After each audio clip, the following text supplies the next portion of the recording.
I would like to shoot the first question. Walk us through, Secretary Bautista. Walk us through. Ano po ba itong road transportation, IT, road transportation Infrastructure. That's one. And number two, yung talagang sasagutin natin tanong dito. Marami nakikinig pong kababayan tayo. Nagbayad na ba tayo bago ho nakumpleto yung proyekto? At bakit? I think you can answer that. Secretary Bautista, you have the floor. And our undivided attention likewise. Thank you po, Chairman Tolintino. No? On your question about the LTO Infrastructure and Information System Project, po, it was originally conceptualized by then the Department of Transportation and Communication, no? Now the OTR, as early as 2010. No? It was approved by the Investment Coordination Committee of the National Economic and Development Authority Board on March 22, 2012, and the corresponding multi-year contracting authority, or MICA, was issued by the Department of Budget and Management on December 12, 2012, amounting to 10,800,477,242 pesos. Secretary, it's 10 billion, not 8 billion. 10 billion po ang inapruban ng Department of Budget and Management in 2012. No? Covering the period po from 2013 to 2022. No? During the procurement process, the project was divided into two components as follows. No?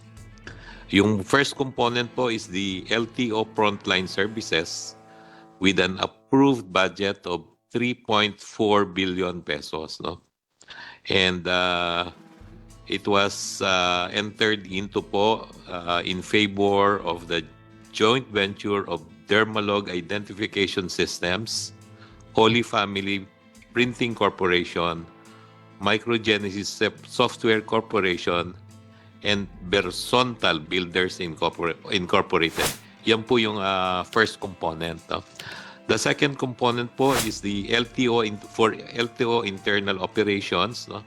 Amounting to 2,631,432,632.81 in favor of various suppliers covering various lots or deliverables. No? So ang total amount po is 5,778,424,629.20 No? This fund po was downloaded from DOTR to LTO. No? Ang pinanggalingan po nito ng source po ng fund is from the General Appropriation Act of 2015 amounting to 198 million pesos, 2016 2.5 billion pesos, 2017 2.3 billion pesos, 2021 1.2 billion for a total downloaded amount price po or money of 5.195 billion pesos, no? Downloaded from the OTR to LTO. No? In order to fully cover the total contract obligation of the two components, LTO required an additional allotment of 583,380,000, which may be charged against the available 1.2 billion under the General Appropriation Act of 2022. Yan po ang pinanggalingan nitong programa po ng LTO Infrastructure and Information Systems Projects. No? And ang nabayaran po sa first phase, yung LTO Frontline Services, ay inabot po ng 2.311 billion. No? From the original contract amount of 3,146,991,996, meron pong nabayaran from 2019 up to June 30. Ang first payment po was on August 11, November 8, 2019 for 1,066,000,000 pesos or 67 million pesos. And then 2020, 131 million. That was December 1, 2020. December 21, 2020, 131 million pesos. No? In 2018 po, merong dalawang payment in February, 72 million, 98 million. No? Ang total po na nabayaran until 2020, last payment po was on June 30, 2022, no? For 55 million. For a total payment po of 2,311,345,106. Yan po ang lahat ng nabayaran ng LTO sa Malog. Thank you, Secretary. Secretary, I have here in my possession a sworn statement dated June 7, 2023, yesterday, signed by Jaime J. Bautista. Is this your affidavit, Secretary? Yes, Your Honor. So, Comsec, can we make this as Exhibit A or the committee Exhibit A? In the said sworn statement which you executed yesterday, you mentioned something about the request. One of the duties of DOTR under the memorandum agreement is the request for the updating of the MYOA. Ano po yung MYOA? Yun ho yung Multi-year multi-year obligation authority. Yes. Multi-year obligation authority. Correct. And under existing laws, MYOA would require presidential approval. Am I correct? DBM po, approval po. Not presidential approval? I think it has got to be approved likewise by the president. So, is there any approval coming from We have already requested. the president, or do you have any copy of an approval coming from the DBM? No approval yet, Your Honor, no? But we have requested po from NEDA their approval or the recommendation to approve this MYO. So, hindi pa rin na-approve, but nagbabayad tayo, di ba? Nagbabayad. And under also your sworn statement, it would appear na ang nag-i-implement talaga is the LTO, Opo. not the department. Yes. So, this was decentralized. This was decentralized as early as 2018. So, LTO na yung may hawak, contrary to your existing policies right now, which would entail centralization of, ano po yung threshold amount? 50 million. 50 million sa department level na po yan. For review po ng department. For review. Yeah. Pero under this agreement, memorandum agreement, napunta po sa LTO na decentralized. Nung kayo po ay umupo, hindi ba ho sinentralize nyo ulit? Hindi nakasama to? Hindi po ito kasama. Kasi it's already being implemented, no? So even though the balance is more than 50 million, LTO na rin. Opo. Na kasi, sir. So Awarded na po sa kanila. No? but payment has not yet been completed. Payment Yes. has not yet been completed. Hindi pa po. So lumalabas po dito na ang department ay hindi talaga ang may hawak ng nag-oversee lang kayo pero binigay supervision and control kayo over the LTO pero yung binigyan nyo ng freedom of action. Ano po ibig sabihin nito? Initiative and freedom of action has always been encouraged with the DOTR's sectoral agencies. This is number 7 of your sworn statement. Yes po, opo. So ini-encourage nyo yung initiative and freedom of action, but a while ago you admitted na sinecentralize nyo yung 50 million above Actually po, yung centralization is only for review. review. For review lang po. So they are the ones doing everything, but we want the department to know what they are doing. No? So that's your interpretation of initiative and freedom of action. Mhm. Okay, so you stand by your sworn statement issued for 24 hours ago. Yes, sir. So again, my second question, which is probably direct to the point. Bakit po nakapagbayad nang hindi pa tapos yung proyekto? Ang LTO po siguro ang dapat sumagot nito, no? No, Yung but pagbabayad.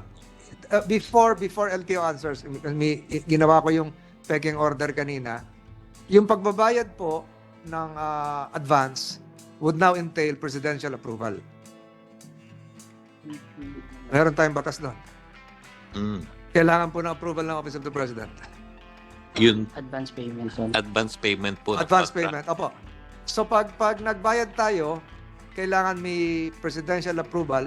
Sa inyo po bang patakaran, dumidiretso ang LTO sa Office of the President o dumadaan sa ang secretary po ang dapat na mag-request sa Office of the President? Milestone payment. Yung contract po natin na ginawa ng LTO and Dermalog, ang payment po is based on certain milestone. No? Hindi po advance payment. Hindi po siya advance payment.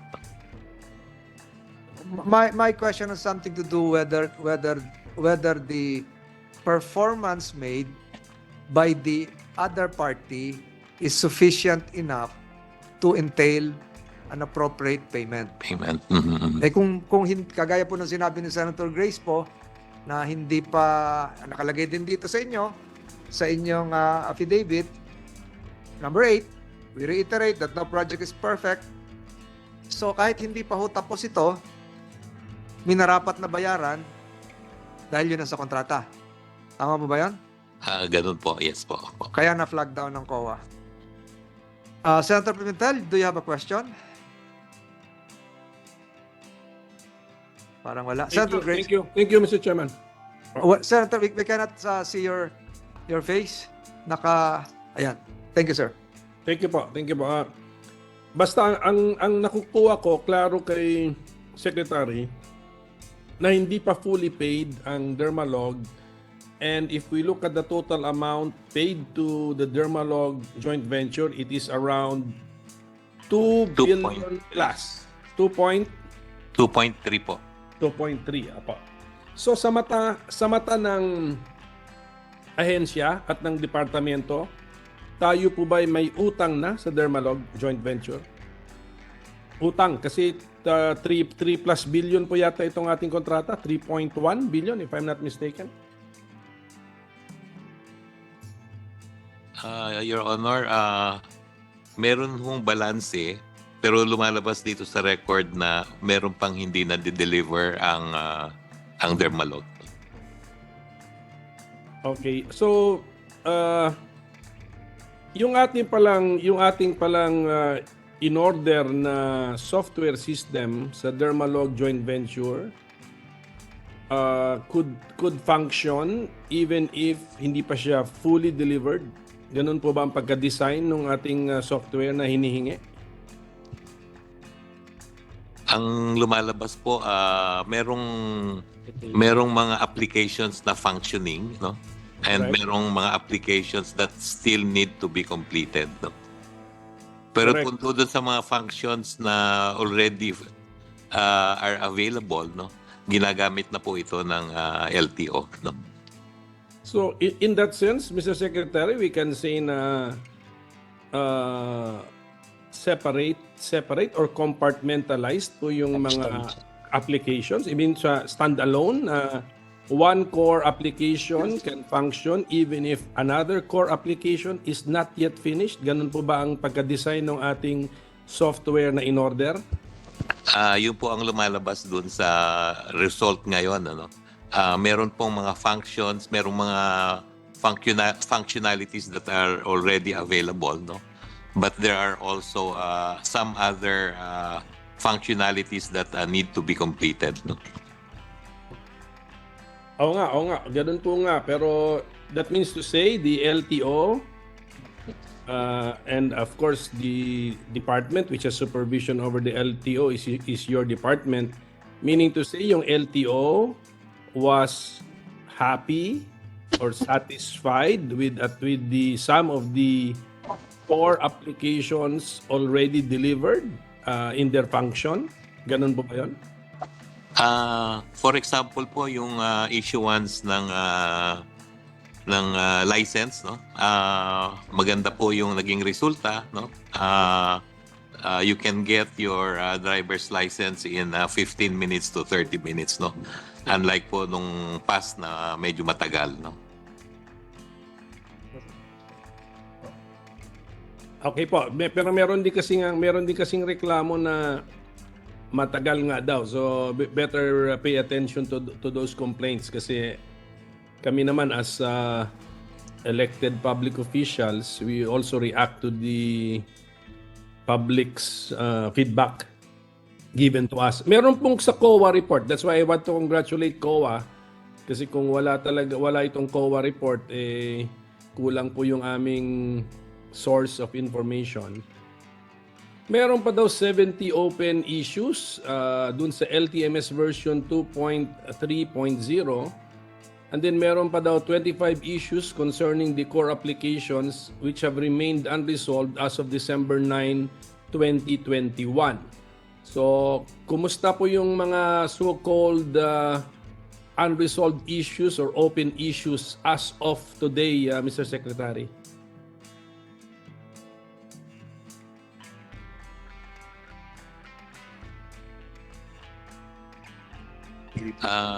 Maybe we can ask LTO to respond, no?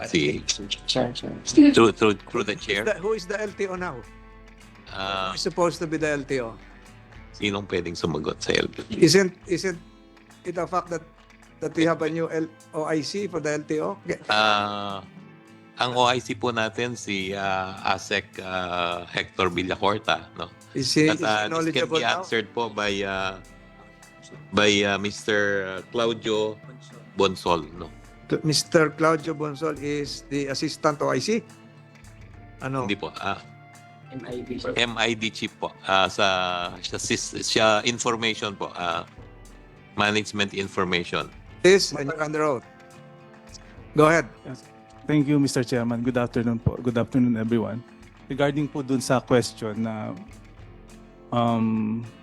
whether na-address na po yung mga issues sa version 2.3, 2. something po. Kasi we recently launched po yung aming version 2.5.1 addressing a lot of issues po. Sa ngayon po kasi ang na lang po namin is yung aming nagiging kumbaga ini-implement po is yung LTMS initial registration po. Konsya po sir, ito na po yung aming ini-implement ngayon. What is initial registration? This is the car initial registration po. Kotse. Opo.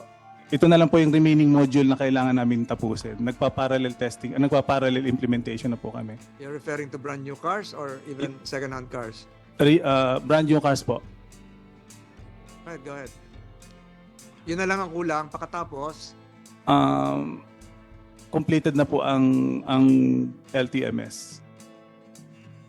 Your Honor, Senator Pimentel? Would Yes. that suffice? Siguro malaman natin yung kasi 3.1 billion pesos itong in-order natin na software na ginawa specifically supposed to be for the LTO's needs and functions, and there are so-called core applications. Dapat malaman siguro natin ano ba yun na driver's license, kasi sa sagot ni ng ating resource person, Mr. Chairman, merong difference yata ang renewal kaysa sa first time registration. So ano ba yun? Sa driver's license, original registration, kasali ba dyan? Renewal. And then sa motor vehicle, ano pa ba? Ano pa ba yung mga core applications na in-order natin para yung mga marurunong sa software, yung merong exposure sa software, malaman nila kung reasonable ba yung charge para dun sa mga applications na ibibigay po ng Dermalog. Mr. Chair, In due time siguro, Mr. Chairman, malalaman natin yan. I give way to Senator Grace po, Mr. Chairman. Senator Grace po, you're recognized. thank you to the minority leader. Just an enjoiner, may puntong minority leader. Kasi hindi naman tayo talaga technical dito, but we're trying to see if the money of the people is actually properly spent. So LTMS stands for exactly the meaning of LTMS is Land Transportation Management System. So ano ba ang mga kasamang deliverables dito? Kagaya nga ng sinabi ni Senator Coco Pimentel, ano ba yan? License, renewal, registration, new registration of cars. Can you please enumerate for the body what will be included in these deliverables of Dermalog? Will answer, is it Secretary Bautista or the LTO representative? LTO, can you answer? The LTMS po or the Land Transportation Management System po is consists of 7 core modules. The driver's licensing system, the revenue collection system, the online application and appointment system, the executive information system, the motor vehicle inspection and registration system, and then the law enforcement and traffic adjudication system, So all and of the that, public portal po. so lahat yan kasama dito sa sistemang ito. Dapat nagagawa ito ng LTMS. At sinasabi mo, isa na lang ang kulang nila. Ano nga yung kulang na yun? Sa motor vehicle sa MBIRS po, isa po siyang parang sub-module po ng MBIRS, which is the initial registration. Pero actually, this motor vehicle initial registration system po was already delivered na po based on TOR. What we are implementing na lang po ngayon is the enhanced version. Ano yung enhanced version? The enhanced version po is with additional functionality na hindi po present doon sa naunang version, which is inasa sa TOR po. Okay, so kunyari ako magpaparehistro ng sasakyan na bago, dito na ako dadaan sa portal na to. Come again po, ma'am.